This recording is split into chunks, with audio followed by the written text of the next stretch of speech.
Don't save your money in FDs. If you are save your money in FD, you are foolish. अब मैं ऐसा क्यों कह रहा हूँ कि आपको अपना पैसा FDs में सेव नहीं करना चाहिए, क्योंकि बहुत बार लोगों को लगता है कि FD तो बहुत ही सेफ ऑप्शन है, FD तो बहुत प्रॉफिटेबल है, हमने सही जगह पे अपना पैसा को सेव किया है। लेकिन नहीं, एफडीज में पैसा सेव करके वो बैंक्स के लिए प्रॉफिटेबल ऑप्शन है, आपके लिए नहीं। वो किस तरह से आपका पैसा यूज़ करके खुद प्रॉफिट कमाते हैं वो आपको बताऊंगा।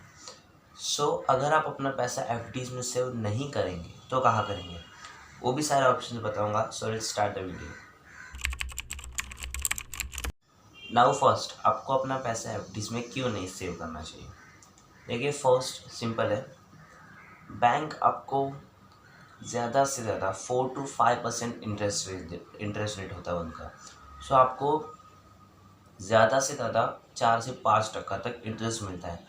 और अगर आप अच्छी बैंक्स के अभी तक के टॉप रिटर्न्स की और अभी तक के टॉप इंटरेस्ट रेट्स जो है जो फिक्स होते हैं, उन पर एनम में आपको 6% अभी तक का top return IDBI first bank देती है।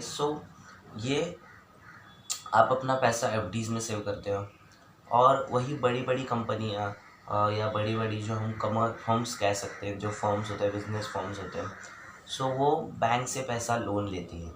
बैंक उनको कितने परसेंट से लोन देती है, अप्रॉक्सीमेटली 12 to 15% इंटरेस्ट रेट्स के साथ उनको लोन देती है। और वो पैसा किसका होता है, वो हमारा ही पैसा होता है। हम अपना पैसा एफडीज में सेव करते हैं, वो वही पैसा बड़े बड़े बैंक बड़े बड़े फर्म्स को दे देती है। वो अपने ही पैसे से 15% तक का इंटरेस्ट रेट कमाती है, और हमको कितना मिलता है, 4 to 5%।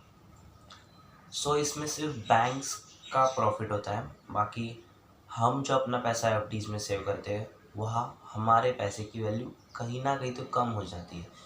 अब क्यों कह रहा हूँ, क्योंकि एफडीज के अलावा आपके पास बहुत से सेफर ऑप्शंस हैं अपना पैसा इन्वेस्ट या सेव करने के लिए। फर्स्ट ऑप्शन जो आता है म्यूचुअल फंड्स। देखिए, म्यूचुअल फंड्स, अभी तक आपने बहुत म्यूचुअल फंड्स के बारे में सुना होगा कि ये ऐसी स्कीम है, ऐसी स्कीम है, म्यूचुअल फंड सही है .com। म्यूचुअल फंड्स होता क्या है बेसिकली, शॉर्टली समझ लेता हूँ। देखिए, म्यूचुअल फंड्स एक, समझिए, फंड मैनेजर है जो हम सारे कंज्यूमर से, हम सारे कस्टमर्स से पैसा कलेक्ट करता है, और वही पैसा वो स्टॉक्स में इन्वेस्ट कर देता है, और उस पर हमें रिटर्न्स मिलते हैं। वो रिटर्न्स बैंक एफडी से बहुत ही ज़्यादा होते हैं, मतलब not at issue, no any doubt at it, कि वो उससे बहुत ज़्यादा अच्छे रिटर्न होते हैं म्यूचुअल फंड्स में। और अगर मैं म्यूचुअल फंड्स के अभी तक के टॉप रिटर्न्स की बात करूँ, तो म्यूचुअल फंड्स ने अभी तक 1 ईयर में टॉप रिटर्न्स में 21.55% का टॉप रिटर्न दिया, अगर आप अच्छे म्यूचुअल फंड स्कीम को चूज़ करते हो। अब तक का टॉप रिटर्न है वन ईयर में 21.45%, 8.55%, 13.44%, 15.97%, अब तक के 1 ईयर के टॉप रिटर्न्स है। और मैं 5 ईयर्स के टॉप रिटर्न्स की बताऊँ, टॉप रिटर्न बताता हूँ, 19.44%, 20.77%, 20.76%, ये 5 ईयर्स के अभी तक के टॉप रिटर्न्स हैं। अगर आप अपना पैसा एफडी में सेव करने के बजाय इन टॉप स्कीम्स में या म्यूचुअल फंड्स के कोई भी अच्छी सी या वेल रेप्यूटेटेड बैंक्स होती है, उनकी स्कीम्स होती है, उसमें अगर आपने पैसे अपने सेव करे होते हैं, अब तक मैं 1 लाख के वो कई गुना हो जाते एफडीज़ के अलावा। आपको कहीं अच्छे रिटर्न्स मिल सकते थे एफडीज़ में नहीं, सही म्यूचुअल फंड्स में। Mutual funds as a first option. Second option आता है एसआईपी मतलब सिस्टमेटिक इन्वेस्टमेंट प्लानिंग। इसमें भी 2 टाइप होते हैं, मंथली एसआईपी और वन टाइम।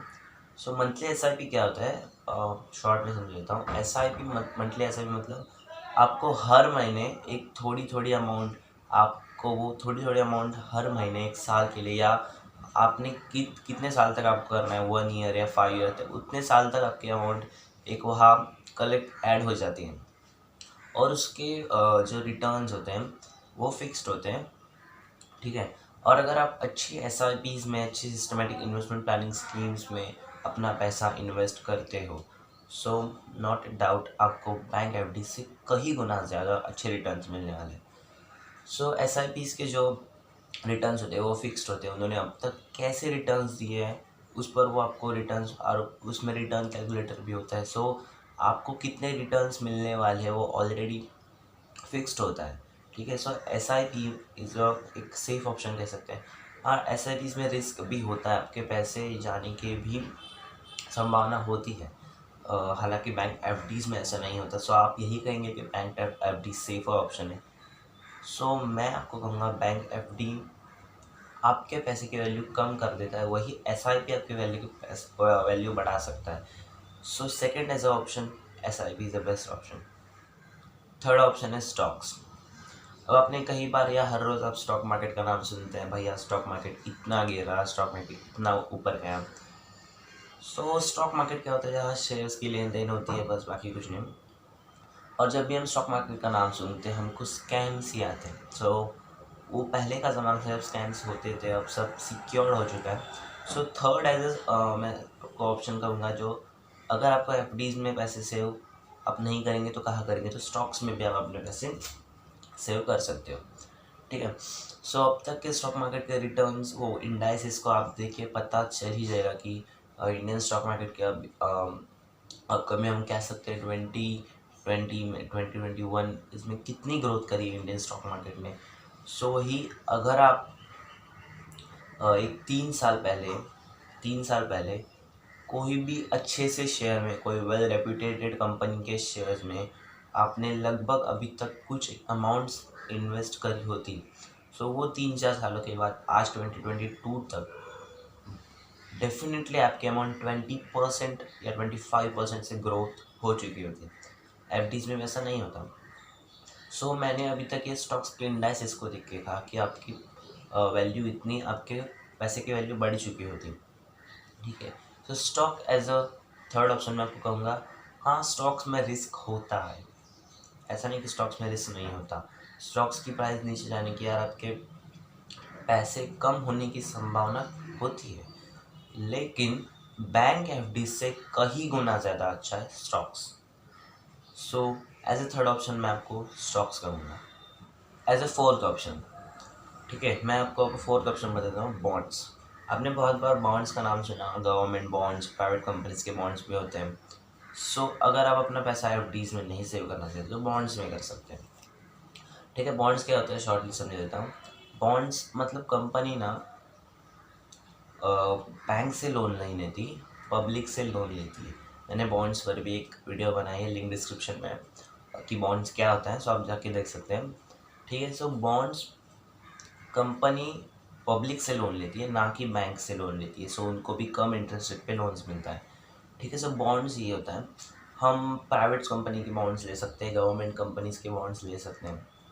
ठीक है, सो ये कहीं गुना सेफ हो सकता है, या कहीं गुना अच्छे रिटर्न्स मिलते हैं आपको बैंक एफडी से बॉन्ड्स में। ठीक है, so as a fourth option मैं आपको बॉन्ड्स कहूँगा। और बॉन्ड्स क्या होता है मैंने आपको बताया, मैंने एक वीडियो डाली है। So as a fourth option मैं आपको गवर्नमेंट बॉन्ड्स ऑप्शन देता हूँ एज ए फोर्थ। सो आज की वीडियो के लिए इतना ही था। मैंने आपको बता दिया कि एफडीज़ में अपना पैसा इन्वेस्ट मत कर, क्योंकि वो बैंक्स का प्रॉफिटेबल ऑप्शन है, हमारा नहीं। वो हमारे ही पैसे से कई गुना ज़्यादा पैसा कमा रहे हैं। सो उसके लिए क्या क्या ऑप्शंस थे, mutual funds, SIPs, bonds, stocks, मैंने आपको सारा बता दिए। ठीक है, सो आप अब कहेंगे कि मैं उतना फाइनेंशियली बिल्ड नहीं हूँ कि मैं खुद ही चुन सकूँ ऐसे म्यूचुअल फंड्स या स्टॉक्स या स्कीम्स मैं खुद चुन सकूँ, इतना हमें नहीं आता। सो आप कोई फाइनेंशियल एडवाइज़र हायर कर सकते हो, या आपको ये सब नहीं करना है। सो आप कोई भी कंपनी के वेल रेप्यूटेटेड जो कंपनीज है उसमें आप अपना पैसा इन्वेस्ट कर सकते हो या सेव कर सकते हो। ये कहीं गुना बेहतर ऑप्शन है आपके लिए बैंक एफडीज़ के सिवाय। ठीक है, सो आज के वीडियो के लिए इतना ही था। If you like the video, subscribe to channel. Thanks for watching.